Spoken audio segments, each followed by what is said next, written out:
Hi అండి, అందరూ ఎలా ఉన్నారు? ఈ నెక్ డిజైన్ అయితే మిషన్తో చేసిన ఎంబ్రాయిడరీ వర్క్ అనమాట. హ్యాండ్స్కి మాత్రం నేను హ్యాండ్తో స్టిచ్ చేశాను. అంటే ఇది కట్ వర్క్ డిజైన్. ముందు వీడియోలో నేను మిషన్ మీద చేస్తే హ్యాండ్తో ఎలా చేయాలన్నది అడిగారు నన్ను కామెంట్లో. సో అందుకనే హ్యాండ్తో ఎలా చేయాలన్నది చూపిస్తాను. ఒకవేళ మీ దగ్గర జిగ్జాగ్ మిషన్ ఉంటే ఈజీగా చేసుకోవచ్చు. ఇదైతే హ్యాండ్తో చేసిన డిజైన్ అనమాట. నెక్ మాత్రం మిషన్తో చేసింది. ఇప్పుడైతే స్టార్ట్ చేసేసుకుందాము. ముందుగా డిజైన్ డ్రా చేసేసుకుంటాం కదా, అంటే మనం వర్క్ చేసేటప్పుడు డిజైన్ అయితే వేసేసుకుంటాం కదా. హ్యాండ్స్ పార్ట్ దగ్గర మాత్రం ఈ విధంగా ఫ్రేమ్ ఫిక్స్ చేసుకుని డిజైన్ అయితే ఈ విధంగా డ్రా చేసుకోవాలి. ఇంకొంచెం థిక్గా కనపడుతుందని ఎక్స్ట్రా వేసుకున్నాను. డిజైన్ అయితే వైట్ పెన్సిల్ యూస్ చేసి వేసానండి. అంటే కెమెరాలో సరిగ్గా కనిపించట్లేదని ఈ విధంగా లైన్స్ అయితే వేసాను. కుట్టేటప్పుడు అన్ని సమానంగా కుట్టేస్తాను. ఇక్కడైతే ముందు వేరే డిజైన్ వేసానండి, అంటే మిషన్ మీద అన్నట్లు. చాలా మంది హ్యాండ్ తో ఎలా స్టిచ్ చేయాలని అడిగారని డిజైన్ మార్చేసాను. మెయిన్ గా హ్యాండ్ తో కుట్టేటప్పుడు మాత్రం విచ్చి దారమే తీసుకోవాలి. ఇదైతే స్ట్రాంగ్ గా ఉంటది.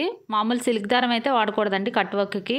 ఫస్ట్ అవుట్ లైన్ కుట్టుకుందాము. ఈ దారం 3 వరుసలు ఎక్కించుకోవాలి. అంటే విచ్చి దారానికి 6 వరుసలు ఉంటదండి. విచ్చి దారాలు ఎక్కడ దొరుకుతాయి అని అడుగుతున్నారు కదా. టైలరింగ్ మెటీరియల్ షాప్ లో దొరుకుతాయండి ఈజీగా. సిల్క్ దారాల కంటే ఇవి చాలా గట్టిగా ఉంటాయి. అంటే వర్క్ ఏమీ పాడవదు.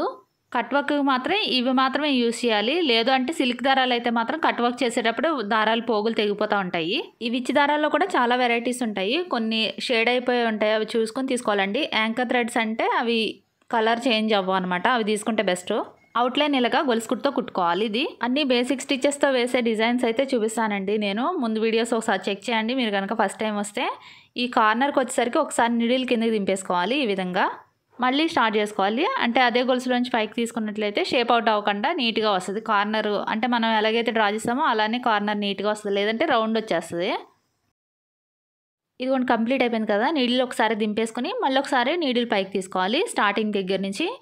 ఇది రోల్ చేసుకుంటూ రావాలి ఇదే దారంతో. అంటే ఒక్కొక్క చైన్లో నుంచి ట్విస్ట్ చేసుకుంటూ రావాలి. ఇది దగ్గరకు వస్తుంది.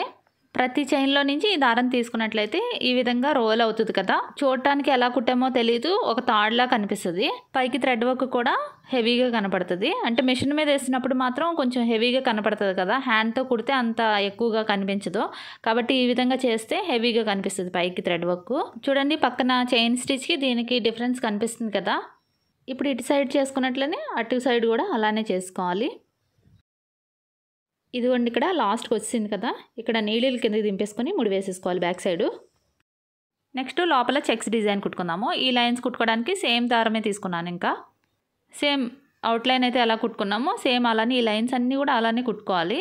ఇదిగోండి చెక్స్ అన్నీ కుట్టడం అయితే అయిపోయింది. నిలువుగా ముందు నిలువు లైన్స్ అన్నీ కుట్టుకున్న తర్వాత అడ్డం లైన్స్ కుట్టుకోవాలి. సేమ్ ముందు ఎలాగైతే చేసుకున్నామో అలానే చేసుకొని ఈ చెక్స్ డిజైన్కి తగినట్లుగా మిర్రర్స్ తీసుకున్నాను. ఇవి 3mm రేక్ మిర్రర్స్ అనమాట.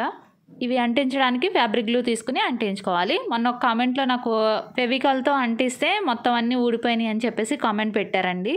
వీటిని ఫెవికాల్తో అంటించకూడదండి. ఫ్యాబ్రిక్ గ్లూ అంటే దొరుకుతుంది మనకి, ప్రత్యేకించి క్లాత్కి డిజైన్ చేసిన గ్లూ అనమాట అది. దీనికి ఫెవికాల్ సెట్ అవ్వదు కాబట్టి అది తీసుకుంటే మంచిది. మిర్రర్స్ అన్నీ అంటించేసిన తర్వాత మధ్యలో నుంచి చిన్న చిన్న లైన్స్ అయితే డ్రా చేశాను. ఈ విధంగా ఒక్కొక్క లైన్ని లేజీ డేజీ స్టిచ్తో కుట్టుకోవాలి. లేజీ డేజీ స్టిచ్ అంటే పెద్ద కష్టమేం కాదండి, మామూలు చైన్ స్టిచ్చే. ఒక చైన్ వేసిన తర్వాత ఇంకా కిందకి దింపేసుకుంటే అది దాన్నే లేజీ డేజీ స్టిచ్ అంటారు. నేను డిఫరెంట్ కలర్ తీసుకున్నాను, వేరే దారం. ఈ ఒక్కొక్క లైను ఇలా కుట్టేసుకున్న తర్వాత ఇదిగోండి కంప్లీట్ అయిపోయిన తర్వాత ఇలా ఉంది. చూడండి ఎంత నీట్గా వచ్చిందో. ఈ లోపల మిర్రర్స్ అన్నీ ఆరిపోయినాయి కదా. ఇవి ఆరిపోయిన తర్వాత కుట్టుకోవడం స్టార్ట్ చేయాలి.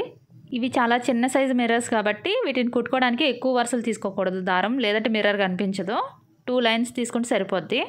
మిర్రర్కి ఒక సైడ్ నుంచి నీడిల్ పైకి తీసేసుకొని ఈ విధంగా కొంచెం దూరంలో నీడిల్ కిందకి దింపుకొని ముందు వేసిన స్టిచ్ కంటే కొంచెం యువతలకి పైకి తీసుకోవాలి. ఈ విధంగా ఒక సైడ్ నుంచి పెంచుకుంటూ ఒక సైడ్ నుంచి తగ్గించుకుంటూ. ఇవి చిన్న సైజు మిర్రర్సే కాబట్టి ఈజీగా కుట్టేయచ్చు.